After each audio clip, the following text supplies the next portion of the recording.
오늘 말씀의 제목 따라하겠습니다. 탐심이 무서운 이유. 바둑을 한 번이라도 더 본 분 한번 손들어 보실래요? 바둑을 나는 한 번이라도 해봤다. 학생들도 바둑을 둔 사람이 있고, 요즘에는 좀 바둑을 옛날만큼 많이 두지는 않는 것 같아요. 근데 이제 바둑하면은 떠오르는 사람이 있는데, 유명한 몇몇 사람들이 있는데, 바둑의 전설 중에 한 명인 조훈현이라는 구단이 있습니다. 이분이 바둑계에서는 굉장히 전설이고 유명하신 분인데, 이분이 책을 하나 썼어요. 고수의 생각법이라는 책을 썼습니다. 혹시 읽어보신 분 있나요? 아주 도전이 되는 굉장히 좋은 책인데, 이분이 이제 책을 썼는데 여기에서 수읽기에 대해서 이제 얘기를 했습니다. 바둑하면은 보통 이렇게 몇 수를 내다보고 상대방이 어떤 수를 쓸지 이제 예측하는 걸 우리가 수읽기라고 하는데, 보통 프로들이 몇 수까지 보통 내다보냐고 하면 보통 한 2, 30수까지 내다본다고 합니다. 신기하죠? 바둑을 내가 이렇게 두면 상대방이 어떻게 둘 것이다. 1수, 2수 이렇게 해가지고 한 2, 30수까지를 내다본대요. 그것도 참 대단한데, 이세돌이라는 바둑 기사는 70수까지 내다본다고 합니다. 그리고 더 대단한 사람이 한 명 있는데, 누굴까요? 이씨로 시작하는데 이창호 구단은 100수까지 내다본다는, 그러니까 물론 매번 그렇지는 않겠지만 100수까지 내다본 적이 있다는 그런 글을 본 적이 있습니다. 그러니까 프로들은 참 대단한 것 같아요. 바둑을 둘 때 상대방이 얼마나 무엇을 놓을지를 미리 예측하는 능력이 굉장히 뛰어나다고 하는 것입니다. 근데 이 책을 쓴 조훈현 구단이라는 사람이 수읽기를 할 때 정말 그것을 방해하는 큰 적이 있다, 이렇게 하면서 그 적이 무엇인지를 얘기했습니다. 뭘까요? 욕심이라고 얘기를 했습니다. 수읽기를 할 때 바둑을 잘 두다가 어떤 마음이 순간 딱 들어오냐면, 이기고 싶다, 상대를 이겨야겠다라는 마음이 순간 딱 들어올 때, 그 욕심이 딱 들어오는 순간 수읽기에 대해서 마음이 흐트러진다는 거예요. 수가 막 잘 안 보인다는 거예요. 그러면서 꼬이게 되고 실수를 하게 되고 패배로 이어진다고 하는 것입니다. 그래서 바둑을 정말 잘 두는 방법 중에 하나는 욕심을 내려놔야 된다라고 이 조훈현 구단이 책에서 그렇게 설명을 했습니다. 여러분, 우리가 바둑뿐만 아니라 인생을 살아갈 때 우리가 어떤 판단을 하고 결정해야 되는데, 합리적인 판단, 좋은 판단을 방해하는 것 중에 하나가 우리의 마음속에 욕심이 들어올 때 그것이 흐트러질 수 있다는 거예요. 또 우리가 신앙생활 할 때도 마찬가지입니다. 우리의 믿음을 방해하는 가장 큰 장애물 중에 하나가 뭐냐면, 우리의 마음속에 들어오는 욕심, 다른 말로 탐심이 들어올 때 우리의 믿음에 균열이 생기고 하나님을 떠나는 일들이 우리의 삶에 발생한다는 것입니다. 그래서 어떻게 하면 오늘 말씀을 통해서 탐심을 좀 버릴 수 있을까, 함께 말씀을 나누기 원합니다. 오늘 본문을 보면은 탐심으로 주변 환경을 제대로 보지 못하는 어떤 한 사람이 등장합니다. 어떤 상황인지 우리 13절 말씀을 다 같이 한번 읽어볼까요? 오늘 본문 13절 말씀 시작. 무리 중에 한 사람이 이르되, 선생님, 내 형을 명하여 유산을 나와 나누게 하소서 하니. 예수님이 말씀을 전하시던 어느 날 무리 중에 이 사람이 같이 있었는데, 갑자기 예수님 말씀이 딱 끝나신 다음에 이 사람이 예수님께 먼저 다가가서 이렇게 얘기하는 거예요. 예수님, 아니 내 형이 유산을 다 가져갔어요. 이것 좀 나와 공평하게 나눌 수 있게 얘기 좀 해주세요. 이렇게 얘기를 합니다. 그러니까 지금 이 사람은 형이 한 명 있는데 부모님이 좀 갑자기 돌아가신 것 같아요. 유산을 받아야 되는데 그 유산을 형이 그냥 다 가로채 간 것 같습니다. 그러니까 동생 입장에서는 나에게도 받아야 될 유산이 있는데 못 받으니까 얼마나 억울하겠어요. 형이 다 가져갔으니까. 예수님, 형한테 얘기 좀 해주세요. 공평하게 유산을 나눌 수 있도록이요. 이렇게 얘기를 하는 것을 보게 됩니다. 구약의 율법에 보면은 이제 유산을 분배할 때 한 가지 법칙이 있습니다. 법으로 이렇게 정해져 있어요. 장남은 다른 형제들의 2배를 받는다. 이렇게 되어 있습니다. 그러니까 장남이 형제가 만약에 2명이 있으면 장남은 3분의 1을 받고 유산에 동생은 3분의 1을 받는 것입니다. 그러니까 좀 그 옛날 법이 그렇게 되어 있어요. 근데 지금 동생의 불만은 자기에게 보장된 이 3분의 1마저 형이 다 가르쳐 간 거예요. 그러니까 너무너무 억울하니까 예수님한테까지 와서 이렇게 얘기를 한 것입니다. 그러니까 만약에 유산이 조금 있었으면 이렇게 예수님한테까지 나와서 이렇게 하지 않았겠죠. 근데 유산이 굉장히 많았었나 봐요. 그러니까 이 유산이 많은데 나에게 돌아올 돈이 많이 있는데 못 받게 됐으니까 억울해서 예수님한테 하소연을 하고 있습니다. 그때 예수님께서 그 얘기를 다 들으신 다음에 이 사람에게 이렇게 얘기를 하십니다. 15절 말씀에 보니까 이렇게 얘기해요. 그들에게 이르시되 삼가 모든 탐심을 물리치라.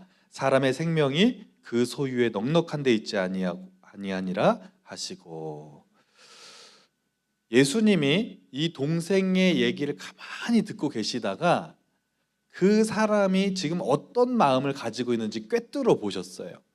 그러니까 동생의 몫을 가로챈 그 형이 탐심이라는 큰 죄가 있는데 그에 못지않게 빼앗겨서 지금 억울해하는 동생의 마음속에도 지금 탐심이 가득 차 있구나, 이것을 예수님께서 캐치하셨어요. 그리고 비록 억울하더라도 너의 마음속에 있는 탐심을 물리쳐야 된다, 이렇게 말씀을 하시는 것입니다. 탐심을 물리치고 생명의 소유는 물질에 있지 않다는 것을 예수님께서 이 동생에게 가르쳐 주시면서 오늘 아주 유명한 그 한 부자의, 어리석은 부자의 비유를 예수님께서 말씀을 하십니다. 여러분, 오늘 말씀에 나오는 한 어리석은 부자의 비유, 우리가 한 번씩 다 들어봤을 거예요. 부자가 있었어요. 재산이 엄청나게 많은 부자였습니다. 그런데 부자인데 농사를 졌는데 수확이 너무 잘 됐어요. 아주 많은 곡식들을 수확을 하게 되었습니다. 그러니까 부자인데 그냥 곡식도 엄청나게 수확을 많이 하니까 부자의 기분이 좋았을까요? 안 좋았을까요? 재지대요. 우리 저기 이름이 뭐였지? 예. 예. 우리 도은이가 재진다 그러는데 정말 재지도록 기분이 좋았겠죠. 너무너무 좋아가지고 막 기뻐하고 있는데 부자의 마음속에 갑자기 한 가지 근심이 찾아왔어요. 이거 어떻게 하지? 근심이 뭐였냐면 17절 말씀에 나옵니다. 17절 말씀 우리 다 같이 한번 읽어볼까요? 시작. 심중에 생각하여 이르되 내가 곡식 쌓아둘 곳이 없으니 어찌할까 하고 이렇게 얘기하고 있습니다. 뭐 때문에 지금 고민하고 있어요? 곡식을 쌓아둘 곳이 없는 게 아니에요. 부족하다는 거예요. 지금 곡식을 쌓아두는 창고가 자기 집에 있어요. 거기에 이미 많은 곡식이 쌓여 있는데 워낙 많은 곡식을 수확하다 보니까 이걸 다 집어넣을 수가 없는 거예요. 그래서 이거 너무 많이 곡식이 수확됐는데 이거 다 어떻게 처리하지? 어떻게 창고에 넣지? 이러면서 고민을 하는데 어찌할 거라고 고민한대요. 이게 그냥 어떤 좋은 방법이 없을까라는 정도의 고민이 아니라 어느 성경 학자가 이것을 이렇게 풀이했습니다. 지금 당장 한 끼의 식사를 해결하지 못해서 걱정하는 그 지방의 거지보다 이 부자의 걱정, 근심이 더 깊었다, 이렇게 말할 정도로 거지가 지금 한 끼 밥을 못 먹어서 막 자기 식구들하고 걱정하고 있는데 그거보다 더 심하게 걱정할 정도로 이 많은 곡식을 어디다 저장하지? 라면서 굉장히 큰 근심과 걱정을 했다고 하는 것입니다. 그리고 결국에 부자가 어떤 해결책을 내놓느냐, 마음속으로 생각하는 거예요.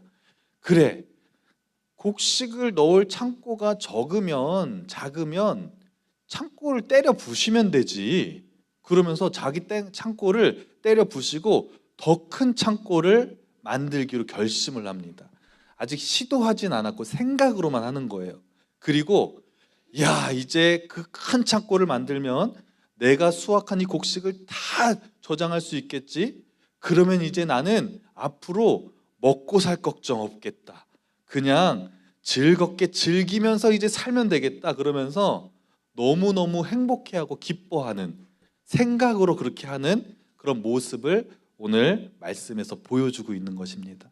그리고 그런 부자를 예수님께서 따끔하게 경고하시는 내용이 오늘 본문에 기록되어 있습니다.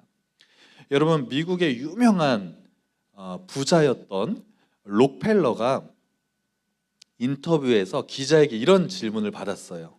기자가 이렇게 얘기합니다. 워낙 돈이 많으니까, 워낙 부자니까 이렇게 질문했어요. 당신은 얼마나 돈을 벌어야 충분히 벌었다고 생각하실 겁니까? 이렇게 질문을 했어요. 록펠러가 뭐라고 대답했을까요? 이미 돈이 막 차고 넘쳐서 그냥 엄청나게 많은데 얼마나 더 벌어야 만족하시겠습니까? 라고 말했을 때 록펠러가 뭐라고 대답했을까요? 조금만 더 벌면 만족할 것 같습니다 라고 얘기를 했다고 합니다. 그러니까 지금도 많은데 지금보다 조금만 더 벌면은 그때 좀 만족할 수 있을 것 같다는 생각을 기자에게 이렇게 질문한 것이죠. 우리가 봤을 때는 어휴, 돈도 저렇게 많으면서 뭘 더 벌려고 할까? 우리가 이렇게 부자에 대해서 생각할 때 그런 마음이 있잖아요. 야, 저 부자는 저렇게 돈이 많은데 왜 이렇게 더 벌려고 노력할까? 그냥 저 돈만 있어도 평생 먹고 살 텐데, 이런 마음이 들 텐데, 진짜 돈을 많이 가지게 되면 더 벌고 싶은 그 탐심의 마음 때문에 조금만 더 있으면 너무 좋겠다라는 마음이 끝이 없는 욕심이 있다고 하는 것입니다. 여러분 생각해 보세요. 당장 여러분에게 10억이 내일 통장에 딱 들어온다고 생각해 보십시오. 기분 좋아요, 안 좋아요? 막 지금 막 쌍따봉 날리는데. 아니 근데 만약에 10억이 진짜 생기면 우리의 마음속에 어떤 마음이 들 것 같아요? 10억이 생기면 일단은 집 한 채 내가 장만하고 차 스포츠카 한 대 사고 뭐 이렇게 하면 되겠다. 그런데 시간이 좀 지나면 한 20억쯤 있으면 더 좋을 것 같은데, 그러면 내가 저쪽 어디다가 별장 하나 짓고 또 내가 이렇게 음식점도 하나 내고 막 이런 식으로 막 계산을 하게 되겠죠. 사람의 욕심이 끝이 없다는 것입니다. 선생님들, 이제 어른 분들 계시죠? 마음속에 어떤 마음이 있어요? 내 집 하나 있으면 좋겠다. 근데 내 집이 있으신 분들, 집이 딱 생기면 어때요? 25평 집을 딱 내 집 드디어 샀는데 살다 보니까 처음엔 너무 좋았는데 여기서 방 하나 정도만 좀 더 있으면 좋겠는데 32평 정도로 이사 갔으면 좋겠다. 그러면서 우리의 마음속에 욕심이 끝이 없다는 거죠. 게임 좋아하는 우리 남자친구들, 피파, 저번에 고등학교 우리 1학년 친구들하고 지난주에 이제 단합대회 가서 우리 막 고기 구워 먹으면서 막 피파 구단 가치가 막 얼마인지 막 얘기했는데, 피파를 하는 우리 친구들의 마음속에 이런 마음이 있을 거예요. 레알 마드리드로 내가 팀 잘 한번 맞추면 내 소원이 없겠다. 근데 게임을 열심히 하다가 레알 마드리드 다 맞췄어. 너무 좋아. 근데 그러면 또 그때 어떤 마음이 들어요? 좀 이번에는 새로운 시즌으로 해가지고 좀 더 좋은 팀을 좀 맞추면 좋겠다. 그러면서 또 막 현질을 하고. 그러니까 게임을 할 때도 이렇게만 됐으면 좋겠다 했는데 목표를 달성하면 더 하고 싶고, 이런 마음, 우리의 마음속에 탐심이 들어오기 시작하면 그 욕심이 끝이 없다는 것입니다. 저도 지금 이제 유튜브를 하고 있는데, 처음에 제가 유튜브를 시작할 때 제 목표가 몇 명이었냐면 100명이었어요. 야, 유튜브 진짜 100명만 구독자 생기면 너무 좋겠다. 100명 생겼을까요? 안 생겼을까요? 100명의 유튜브 구독자가 생겼어요. 갑자기 또 어떤 마음이 드냐면 한 200명이면 나 진짜 좋겠는데? 유튜브 구독자 200명 되니까 이번에 300명 되겠는데? 지금 여러분의 마음속에는 그럼 구독자가 지금 몇 명이라는 거야라고 생각하실 수 있겠지만, 제가 뭐 이렇게 뭐 지금 유튜브 홍보하는 건 아닙니다. 지금 김정훈 TV라고 치시면 이제 제 유튜브가 나오긴 하는데, 뭐 구독해 달라는 말은 아니고 많은 친구들이 구독을 했어요. 그래서 제가 거기에다 다음 세대 사역들이랑 뭐 먹방도 올리고 설교도 올리고 이렇게 하는데, 지금 한 650명 구독자 됐거든요. 그래서 650명 되니까 지금 몇 명 또 갑자기 욕심이 생길까요? 한 700명 또 하고 막 1000명, 1000명만 되면 소원이 없겠다, 이런 마음이 막 들어요. 그래서 구독을 해달라는 건 아니고 김정훈 TV를 치면 나오는데, 거기에 막 재밌는 컨텐츠들이 지금 많이 올라가 있습니다. 그 저도 사실 이 탐심이, 욕심이 마음속에 들어오니까 이게 끝이 없는, 이 유튜브만 하더라도 끝이 없는 욕심이 들어오는 것을 느끼게 됩니다. 여러분, 이처럼 우리가 이 세상을 살아갈 때 우리의 마음속에요, 나도 알게 모르게 자꾸 욕심이 들어와요. 근데 이 욕심이 들어오면 그냥 욕심이 들어오나 보다로 끝나는 게 아니라 우리의 인생이 이 탐심으로 인해서 너무나 큰 위험이 찾아온다고 하는 것입니다. 여러분, 우리가 세상의 가치관은 결국 돈이죠. 그래서 이 세상은 점점요 돈의 노예가 되고 있어요. 어떻게 하면 돈을 더 벌까? 돈을 더 벌기 위해서 어떻게 하면 더 좋은 대학, 좋은 직장을 갈까? 끊임없이 돈은 돈 거리면서 살아가고 있습니다. 근데 성경은 돈에 대해서 뭐라고 얘기하냐면 돈을 부정적으로 얘기하지 않습니다. 여러분, 성경에서 돈에 대해서 뭐라고 얘기하냐면 돈이 일만 악의 뿌리다 라고 이렇게 말하지 않아요. 돈을 사랑하는 것이 일만 악의 뿌리다 라고 얘기합니다. 그러니까 돈 자체가 나쁜 게 아니라 돈을 사랑하는 그 탐심의 마음이 악의 뿌리가 된다, 이렇게 성경에서 말씀하고 있는 것입니다.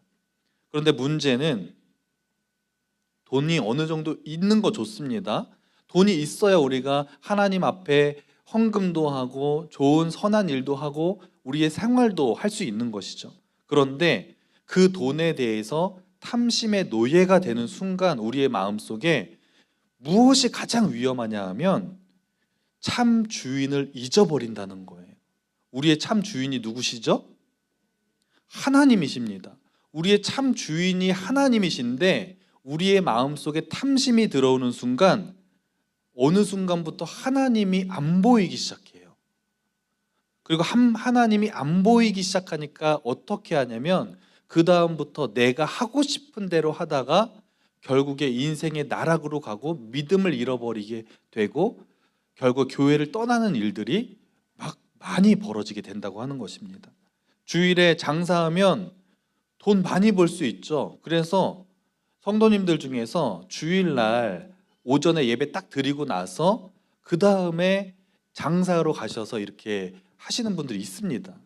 그러다가 주일날 예배 드리는 시간도 장사를 하면 더 많은 수입을 얻을 수 있으니까 어느 순간부터는 그 탐심 때문에 주일날 교회를 안 나오고 장사를 하다가 결국 믿음을 잃어버리는 성도님들이 정말 많습니다. 여러분, 공부를 왜 하나요? 공부해서 좋은 직장 가고, 계속 반복해서 말씀드리는 거죠. 좋은 직장 왜 가요? 돈 많이 벌려고 하는 거잖아요. 좋은 집 사고. 그래서 결국엔 어떻게 해요? 그냥 돈 많이 벌려고 우리가 결국에는 이렇게 살아가고 있습니다. 근데 이런 돈 많이 벌려고 하는 우리 탐심이 우리의 마음속에 가득 차게 될 때 우리의 주인이신 하나님을 잃어버리고 우리의 인생이 정말 사단의 노예로 전락해 버릴 수밖에 없다고 하는 것입니다. 말씀을 정리하겠습니다. 하나님이 탐심에 가득 차 있는 그 어리석은 부자에게 마지막으로 이렇게 경고하셨습니다. 20절 말씀 정말 중요한 말씀이거든요.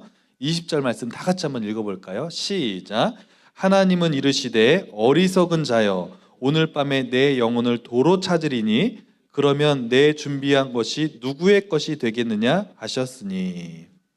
하나님이 이 부자에게 마지막으로 충고하시는데 뭐라고 하냐면, 어리석은 자야, 너 그렇게 많은 물질 모아놓고 야, 이제 평생 먹고 살 수 있겠다 그러고 너가 좋아하고 있는데 오늘 밤 내가 너를 데려가면 그 재물은 다 어떻게 되겠느냐, 그리고 너는 어떻게 되겠느냐라고 경고하시는 것입니다.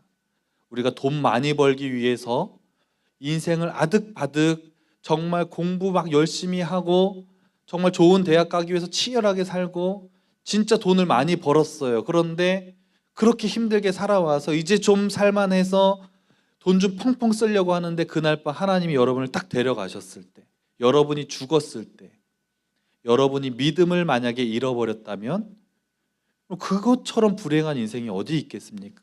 그래서 오늘 말씀을 통해서 무엇이 정말 중요한지, 그리고 탐심이 얼마나 위험한지를 여러분 마음속에 꼭 기억하시고, 내 마음속에 물질에 대한 탐심, 또 어떤 내 마음속을 사로잡고 있는 어떤 그 탐심이 있다면 그거 다 내려놓고 오직 우리의 생명 되시는 하나님만 바라보고 믿음으로 살아가는 우리 모두가 되기를 간절히 축원합니다. 기도하겠습니다.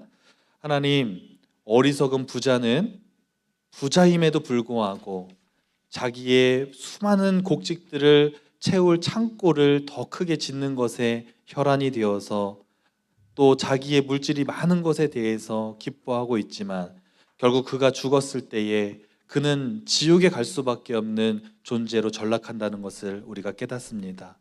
우리가 이 세상을 살아갈 때 돈의 노예가 되지 않게 하시고 탐심의 노예가 되지 않게 하시고 정말 중요한 우리의 생명 대신 하나님만을 바라보고 우리를 구원하신 예수님만을 바라보고 살아가는 우리 모두가 될 수 있도록 인도하여 주옵소서.